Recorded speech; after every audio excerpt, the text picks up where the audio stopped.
నమస్తే, welcome to VPR economics. మనం ఆంధ్రప్రదేశ్ యొక్క సోషియో ఎకనామిక్ సర్వే 23-24 సంబంధించి చాప్టర్ 3 అయినటువంటి పబ్లిక్ ఫైనాన్స్ గురించి డిస్కస్ చేస్తూ ఉన్నాం. గత వీడియోలో మనం రాష్ట్రానికి వచ్చేటటువంటి ఆదాయంలో 2 రకాలుగా చెప్పుకున్నాం. అది రాష్ట్రం యొక్క పన్నుల ద్వారా వచ్చేటటువంటి ఆదాయం, పన్నేతర ఆదాయం. ఈ పన్నుల ద్వారా వచ్చేటువంటి ఆదాయం ఎంత ఉంది, పన్నేతర ఆదాయం ఎంత ఉంది అనేటువంటి అంశాలని మనం చూసాం. సో ఈ వీడియోలో సెంట్రల్ ట్రాన్స్ఫర్స్ గురించి చూద్దాం. కేంద్ర బదిలీలు, కేంద్రం నుంచి ఆంధ్రప్రదేశ్ రాష్ట్రానికి ఏ సంవత్సరాల్లో ఎంతెంత బదిలీలు అనేవి వచ్చాయి. ఈ సెంట్రల్ ట్రాన్స్ఫర్లో కేంద్రం నుంచి మనకి ఏముంటాయంటే ఫైనాన్స్ కమిషన్ గ్రాంట్స్ అనేవి ఉంటాయి. ఫైనాన్స్ కమిషన్ గ్రాంట్స్ ఉంటాయి. అదేవిధంగా కేంద్రం ఇచ్చేటటువంటి మనకి గ్రాంట్స్ కూడా ఉంటాయి. అదేవిధంగా లోన్స్ కూడా ఉంటాయి. కేంద్రం ఇచ్చేటటువంటి లోన్స్ కూడా ఉంటాయి. ఇవన్నీ కూడా సెంట్రల్ ట్రాన్స్ఫర్స్గా చెప్పడం అనేది జరుగుతుంది. సో ఈ సెంట్రల్ ట్రాన్స్ఫర్స్ అనేవి మనకి ఏ సంవత్సరాల్లో ఎంతెంత ఉన్నాయి అనేది ఈ సెంట్రల్ ట్రాన్స్ఫర్ సంబంధించిన దాంట్లో మనం చూడడం అనేది జరుగుతుంది. సో ఆంధ్రప్రదేశ్ రాష్ట్రానికి కేంద్రం నుంచి 2022-23 ఆర్థిక సంవత్సరానికి 81,563 కోట్ల రూపాయలు అనేది వివిధ మార్గాల ద్వారా రావడం అనేది జరిగింది. అవి ఎలాగా? ఫైనాన్స్ ఆర్థిక సంఘం అనే ద్వారా వచ్చేటటువంటి గ్రాంట్స్, అదేవిధంగా కేంద్రం ఇచ్చేటటువంటి గ్రాంట్స్, అదేవిధంగా ఎక్స్టర్నల్ ఎయిడెడ్ ప్రాజెక్ట్స్ కోసం ఇచ్చేటటువంటివి, ఇవన్నీ కూడా ఇందులో ఉండడం అనేది జరుగుతుంది.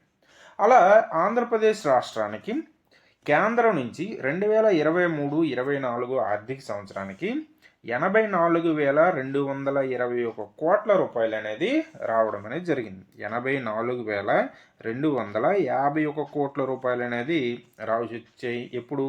23-24 ఆర్థిక సంవత్సరానికి రావడం అనేది జరిగింది. అదేవిధంగా ఈ ఆంధ్రప్రదేశ్కి కేంద్రం నుంచి వచ్చేటటువంటి ఈ బదిలీలలో ప్రధానమైనటువంటి ఏవి ఉన్నాయంటే చూడండి, ఫైనాన్స్ కమిషన్ అలొకేషన్స్, ఆర్థిక సంఘం సిఫార్సు చేసినటువంటి బదిలీలు అనేవి ఉన్నాయి. ఫైనాన్స్ సంఘం, ఆర్థిక సంఘం యొక్క కేటాయింపులు అనేవి రాష్ట్రానికి ఎక్కువగా రావడం అనేది జరిగింది. ఎంత? ఈ 84,251 కోట్ల రూపాయలలో ఆంధ్రప్రదేశ్ రాష్ట్రానికి 23-24 ఆర్థిక సంవత్సరంలో కేంద్రం నుంచి వచ్చినటువంటి 84,251 కోట్ల రూపాయలలో ఫైనాన్స్ కమిషన్ యాలకేషన్లు అనేవి ఎక్కువగా ఉన్నాయి.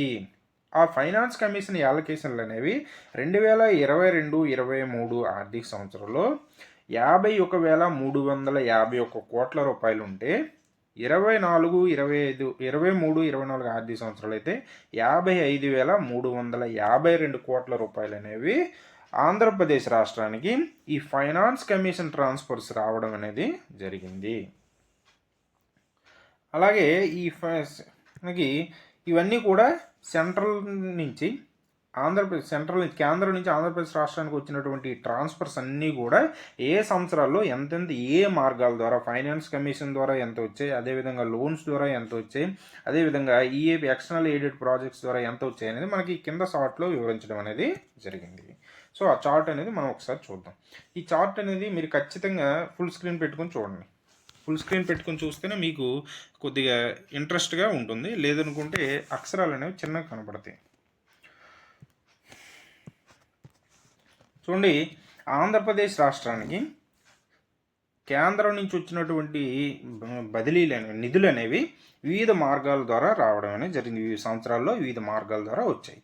అవి చూడండి, మొదటిగా ఫైనాన్స్ కమిషన్ గ్రాంట్స్, ఆర్థిక సంఘం యొక్క గ్రాంట్స్ అనేవి ఎంత వచ్చాయంటే మనకి 23-24 ఆర్థిక సంవత్సరానికి సంబంధించి 55,532 కోట్ల రూపాయలు అనేవి ఫైనాన్స్ కమిషన్ గ్రాంట్స్గా ఆంధ్రప్రదేశ్ రాష్ట్రానికి రావడం అనేది జరిగింది. అదేవిధంగా grants in aid other than finance commission and external aided projects, కేంద్రం నుంచి వచ్చినటువంటి గ్రాంట్స్ అనేవి 25,035 కోట్ల రూపాయలు అనేవి వచ్చాయి. అంటే ఈ ఫైనాన్స్ కమిషన్ గ్రాంట్స్ కాకుండా, అదేవిధంగా ఎక్స్టర్నల్ ఎయిడెడ్ ప్రాజెక్ట్స్ కాకుండా వచ్చినటువంటి గ్రాంట్స్ ఏవైంది కేంద్రం నుంచి వచ్చినటువంటి గ్రాంట్స్ ఏదంటే మనకి ఎంతంటే 25,035 కోట్ల రూపాయలు అనేది మనకి కేంద్రం నుంచి ఆంధ్రప్రదేశ్ రాష్ట్రానికి 23-24 ఆర్థిక సంవత్సరంలో రావడం అనేది జరిగింది. అలాగే ఈ ఆంధ్రప్రదేశ్ రాష్ట్రానికి కేంద్రం నుంచి వచ్చినటువంటి ఇంకొక బదిలీలు కానీ చూసుకున్నట్టుగైతే ఎక్స్టర్నల్లీ ఎయిడెడ్ ప్రాజెక్ట్స్. ఈ ఎక్స్టర్నల్లీ ఎయిడెడ్ ప్రాజెక్ట్స్ అంటే ఏంటంటే రాష్ట్రంలో చేపడుతున్నటువంటి కొన్ని, ఇప్పుడు మనకి పోలవరం ప్రాజెక్ట్ ఉంది, అదేవిధంగా చెన్నై ఇండస్ట్రియల్ కారిడార్ లాంటివి ఉన్నాయి. సో ఇటువంటి వాటికి ఇతర దేశాలకు సంబంధించినటువంటి కొన్ని బ్యాంకులు కావచ్చు, సంస్థలు కావచ్చు, అంతర్జాతీయ సంస్థలు కావచ్చు, వీటికి ఫైనాన్స్ చేయడం అనేది జరుగుతుంది. అటువంటి వాటిని ఎక్స్టర్నల్ ఎయిడెడ్ ప్రాజెక్ట్స్ అంటాం. ఇప్పుడు ఎగ్జాంపుల్కి ఆసియన్ డెవలప్మెంట్ బ్యాంక్ అని, వరల్డ్ బ్యాంక్ అని, ఇటువంటివన్నీ ఉన్నాయి కదా. సో వాటి ద్వారా వచ్చేటటువంటి నిధులు అంటే వాటి ద్వారా డైరెక్ట్ రాష్ట్రం తీసుకోదు. అంటే రాష్ట్రం తీసుకోవాలన్నా సరే కేంద్ర ఆర్థిక శాఖ యొక్క అనుమతితోనే తీసుకోవాలి. సో వాటిని కూడా కేంద్ర ప్రభుత్వం వాటికి సూరిటీగా ఉండి ఇప్పిస్తుంది కాబట్టి అందుకోసం కేంద్రం నుంచి బదిలీలుగా వాటిని చెప్పడం అనేది జరుగుతుంది.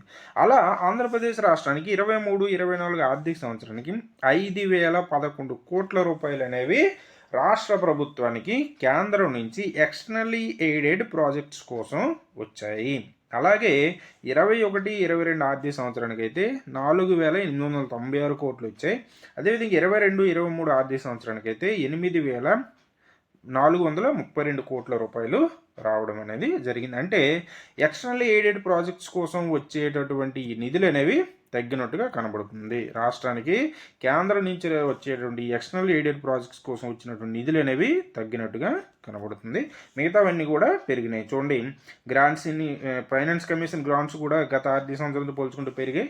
అదేవిధంగా మనకి గ్రాంట్స్ ఇన్ ఎయిడ్ కూడా పెరగడం అనేది జరిగింది. ఇతరుగా మనకి small savings, net small savings అంటే కొన్ని రకాలైనటువంటి మనం పొదుపులు ఇటువంటివన్నీ చేసుకుంటాం. సో ఆ రాష్ట్రం నుంచి వచ్చేటువంటి ఆ పొదుపుల్ని కేంద్రం అనేది ఆ రాష్ట్రాలకే మళ్ళీ బదిలీ చేస్తుంది. సో వాటి ద్వారా వచ్చేవన్నీ కూడా మైనస్లోనే ఉన్నాయి. 1,173 కోట్ల రూపాయలు అనేది ఇది మైనస్లోనే ఉండడం అనేది జరిగింది. ఈ విధంగా కేంద్ర ప్రభుత్వం నుంచి రాష్ట్ర ప్రభుత్వానికి వచ్చేటటువంటి బదిలీలు అనేవి ఈ రకంగా ఉన్నాయి. ఇంకొకసారి మనం వీటిని మళ్ళీ చూద్దాం, ఎందుకంటే ఈ ఫిగర్స్ అనేవి మీరు ఖచ్చితంగా గుర్తుపెట్టుకోవాలి. రాష్ట్ర ప్రభుత్వానికి కేంద్ర ప్రభుత్వం నుంచి వచ్చినటువంటి బదిలీలు కానీ చూసుకున్నట్టయితే ఫైనాన్స్ కమిషన్ గ్రాంట్స్ ఏమో 55,352 కోట్ల రూపాయలు అనేది 23-24 ఆర్థిక సంవత్సరానికి వచ్చాయి. అలాగే గత ఆర్థిక సంవత్సరంలో 51,354 కోట్ల రూపాయలు రావడం అనేది జరిగింది. అదేవిధంగా 21-22 ఆర్థిక సంవత్సరం 56,338 కోట్ల రూపాయలు అనేది వచ్చాయి. అదేవిధంగా గ్రాంట్స్ ఇన్ ఎయిడ్ ద్వారా ఆంధ్రప్రదేశ్ రాష్ట్రానికి కేంద్రం నుంచి 23-24 ఆర్థిక సంవత్సరానికి 25,035 కోట్ల రూపాయలు రావడం అనేది జరిగింది. ఎక్స్టర్నల్ ఎయిడెడ్ ప్రాజెక్ట్స్ కోసం 23-24 ఆర్థిక సంవత్సరానికి 5,011 కోట్ల రూపాయలు అనేవి వచ్చాయి. అలాగే నెట్ స్మాల్ సేవింగ్స్ ద్వారా 1,173 కోట్ల రూపాయలు మైనస్, అంటే తిరిగి ఆంధ్రప్రదేశ్ తిరిగి చెల్లించాల్సి ఉంటుంది. సో ఇలాంటిది ఈ విధంగా కేంద్ర ప్రభుత్వం నుంచి రాష్ట్ర ప్రభుత్వానికి వచ్చేటటువంటి బదిలీలు అనేవి ఈ విధంగా ఉన్నాయి. So next the states expenditure. ఆదాయం వస్తే ఊరుకుంటాము, ఎగిరి గంతేసి ఖర్చు పెడతాం. సో ఈ స్టేట్స్ ఎక్స్పెండిచర్ అనేది రాష్ట్ర ప్రభుత్వం ఏ అంశాలపైన ఎంతెంత ఖర్చు చేస్తుంది, రాష్ట్రానికి ఎంత అప్పు ఉంది అనేది నెక్స్ట్ వీడియోలో చూద్దాం.